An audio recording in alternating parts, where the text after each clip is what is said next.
नमस्कार दोस्तों। आज की चर्चा में हम लोग मिलकर डिस्कस करेंगे कि क्यों खलील जिब्रान ने जब जे कृष्णमूर्ति से मुलाकात की तो उन्होंने कहा, When I went to meet J. Krishnamurti, I was hit by a wall of love. जो उसने भी जे कृष्णमूर्ति को बोलते देखा, अनुशासन के साथ अपनी बात रखते देखा है, वो बहुत गंभीरता से अपनी बातें रखते थे। उन सबको ये महसूस होगा कि जे कृष्णमूर्ति का प्रेम से कोई लेना देना नहीं है। लेकिन जो भी जे कृष्णमूर्ति को जानते हैं वो अवश्य ये महसूस करते हैं कि उनका दिल अपार प्रेम से भरा हुआ था। और इसमें कोई आश्चर्य की बात नहीं है। लगातार पूरी जिंदगी भर जे कृष्णमूर्ति बिना किसी लोभ, बिना किसी लालच और पूरी गंभीरता के साथ अपने लक्ष्य मानव को पूरी तरह से स्वतंत्र करने में लगे रहे। जे कृष्णमूर्ति की जो मूल अवधारणा थी कि सत्य को किसी भी नियत रास्ते से नहीं जाना जा सकता। अगर आप उस सत्य को जानना चाहते हैं तो आपकी अभी तक जो संकलित ज्ञान है, अभी तक जो आपने संकलन आपके मस्तिष्क में है, उससे परे जाना पड़ेगा। हमारे मन में जो तरह तरह के विचार लगातार आते रहते हैं, हमारे पूर्व नियोजित, पूर्व संचित जो स्मृतियां हैं, उसके आधार पे तरह तरह के भाव हमारे मस्तिष्क में आते हैं और उन्होंने हमारे जीवन को एक बहुत ही कठिन परिस्थिति में डाल रखा होता है।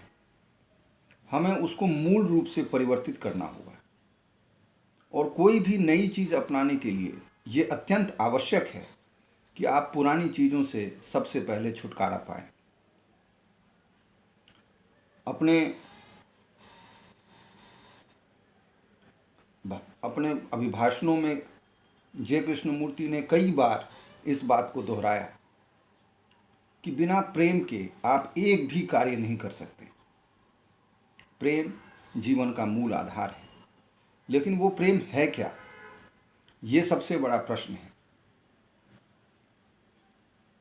आज के संदर्भ में अगर देखें तो प्रेम को बहुत ही हल्का शब्द बना दिया गया है, जिसका लगातार दुरुपयोग होता है।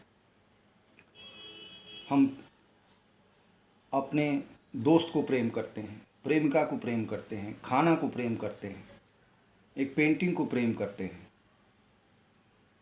लेकिन प्रेम शब्द क्या है, इसकी अवधारणा बहुत गहन है। जे कृष्णमूर्ति ने ऐसे प्रेम की अवधारणा देने का प्रयत्न किया जो किसी भी वस्तु पे आधारित ना हो, जो सिर्फ प्रेम हो, किसी वासना पे नहीं। प्रेम के परिणाम में कोई जलन नहीं, कोई कंपटीशन नहीं, कोई होड़ नहीं।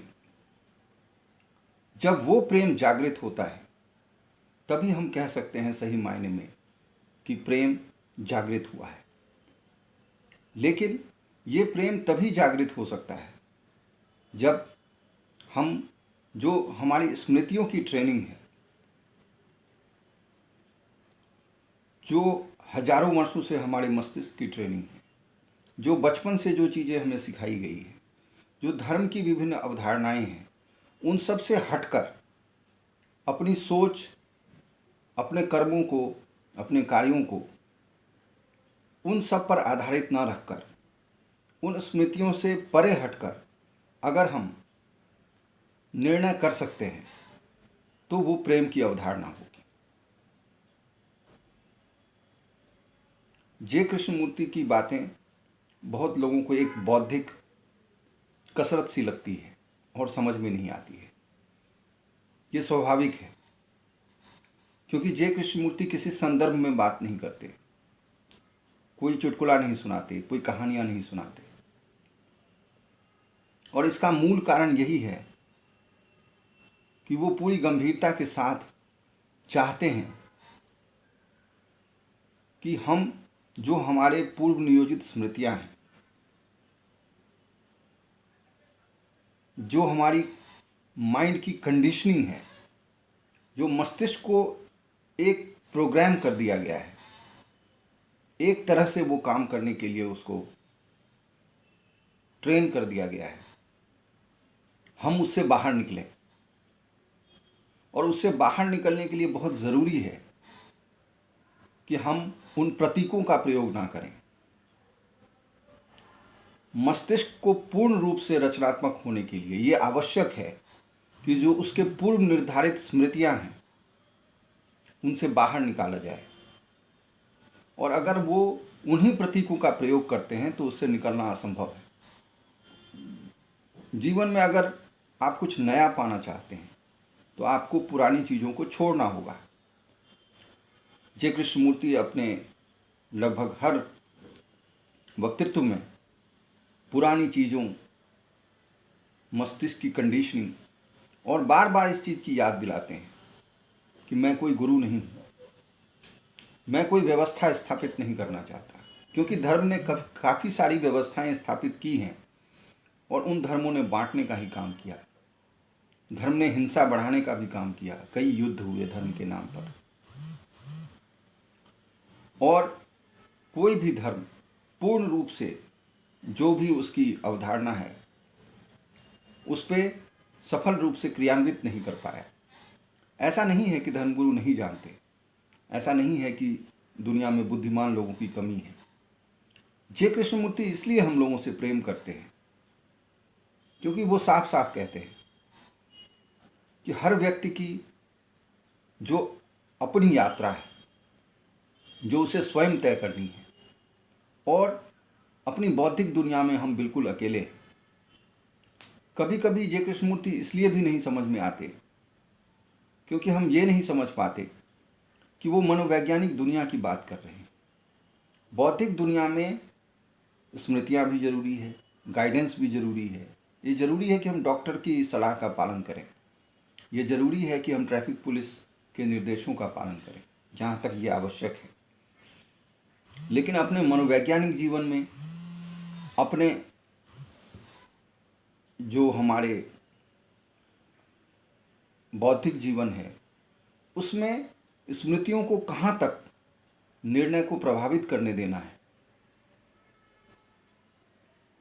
वो इसके बारे में बात करते हैं।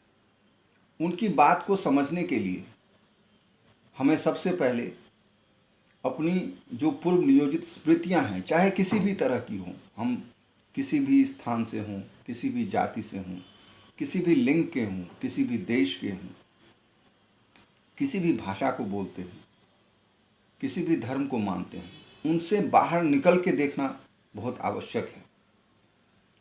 और हमारी जिस तरह से मस्तिष्क को तैयार किया गया है बचपन से ही और सदियों से, उससे निकलना एक बहुत ही मुश्किल काम है। इस मुश्किल काम को जय कृष्णमूर्ति ने अपने जीवन का ध्येय बनाया था।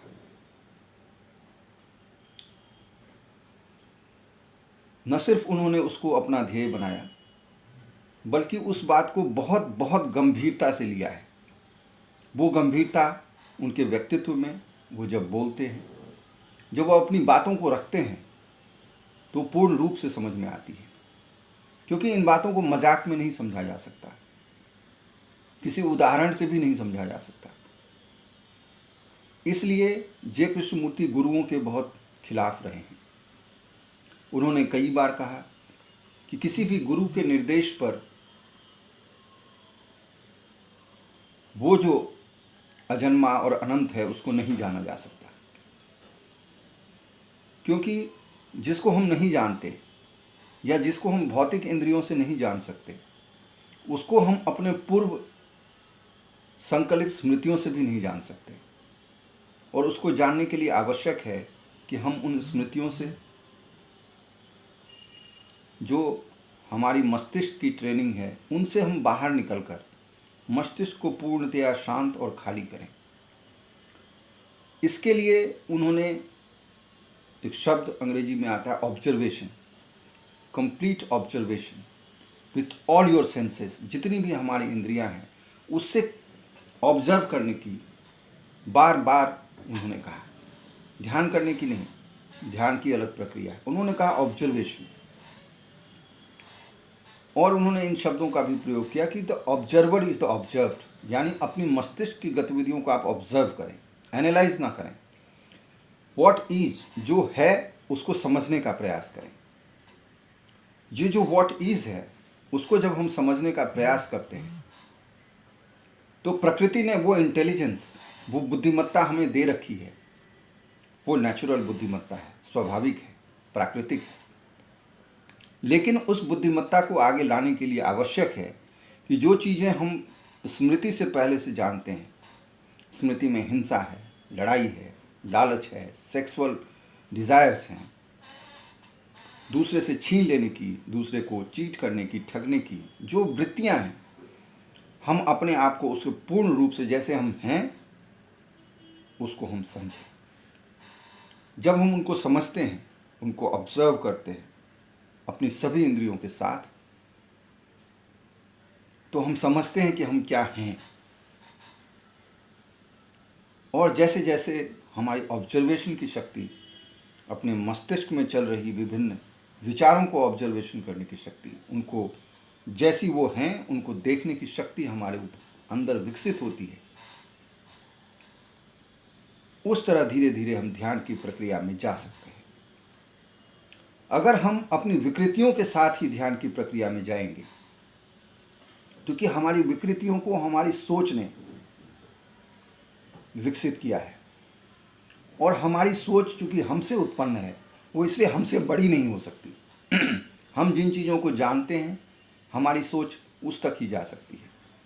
अगर हम उन सोच से परे जाना चाहते हैं तो हमें अपने मस्तिष्क को न सिर्फ पूर्ण रूप से शांत, बल्कि किसी भी चीज़ को पाने की इच्छा, किसी चीज़ की प्रबलता से रोकना पड़ेगा। क्योंकि जब तक मस्तिष्क किसी चीज़ को पाने के लिए प्रयास करता है तब तक वो शांत नहीं हो सकता, और जब तक वो पूर्ण रूप से शांत नहीं होता तब तक वो उन चीज़ों को नहीं जान सकता जो उसको अभी तक मालूम नहीं। हमारी स्मृतियाँ हमारे जीवन के अनुभव पर आधारित होती हैं। अनुभव हमारे जीवन की घटनाओं पर आधारित होता है, लेकिन वो घटनाएं बहुत सीमित हैं, वो किसी के जीवन में असीमित नहीं हो सकती। इसीलिए वो उसका दायरा बहुत ही सीमित है।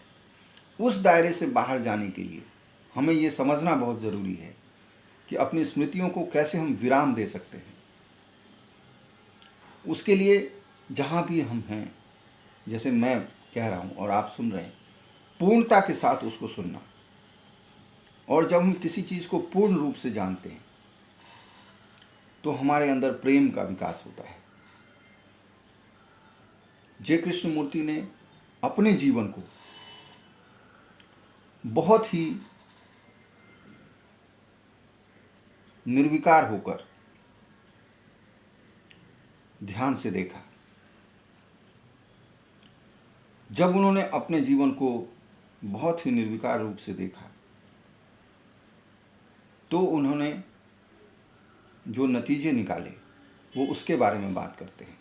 यानी कि जय कृष्णमूर्ति की जो बातें हैं वो उनके व्यक्तिगत अनुभव पर आधारित है। वो किसी किताब से नहीं ली गई हैं, इसलिए वो किसी का उदाहरण नहीं देते। वो किसी चुटकुले और कहानियों से नहीं ली गई हैं, वो उनके अपने जीवन से ली गई हैं। और इसीलिए उसमें खुशबू है, उसमें वो अधिकार ऑथेंटिसिटी के साथ अपनी बात रखते हैं। और जब वो अपनी बात रखते हैं तो ये ज़रूर कहते हैं कि जो मैं कह रहा हूँ उससे आप किसी भी तरह से बाध्य नहीं है, मेरा कोई अधिकार नहीं है आपके ऊपर। और ये वही कह सकता है जिसको आपसे अपार प्रेम, जिसको इस बात पे पूर्ण विश्वास हो कि जो बातें उसने कही हैं वो उसके व्यक्तिगत अनुभव पे आधारित हैं और वो सत्य हैं। इसलिए वो बार बार कहते हैं कि आप इस सत्य को स्वयं से जानें, आप इस लायक बने कि आप इन चीज़ों को स्वयं ही समझ पाएं। अत्यंत प्रेम करने वाला व्यक्ति ही आपको ये कह सकता है। कई बार उन्होंने इस बात की चर्चा की, जिस तरह से हम अपने किसी कोर्स के लिए कोई छात्र पढ़ता है, हम अपनी नौकरी के लिए सुबह तैयार होकर जाते हैं बिल्कुल गंभीरता के साथ, उसी तरह हमें अपने आध्यात्मिक और मनोवैज्ञानिक जीवन को उन्नत बनाने के लिए उतनी ही सीरियसनेस के साथ अपने आप को ऑब्जर्व करना होगा, अपने आप को देखना होगा। और जब हम उसको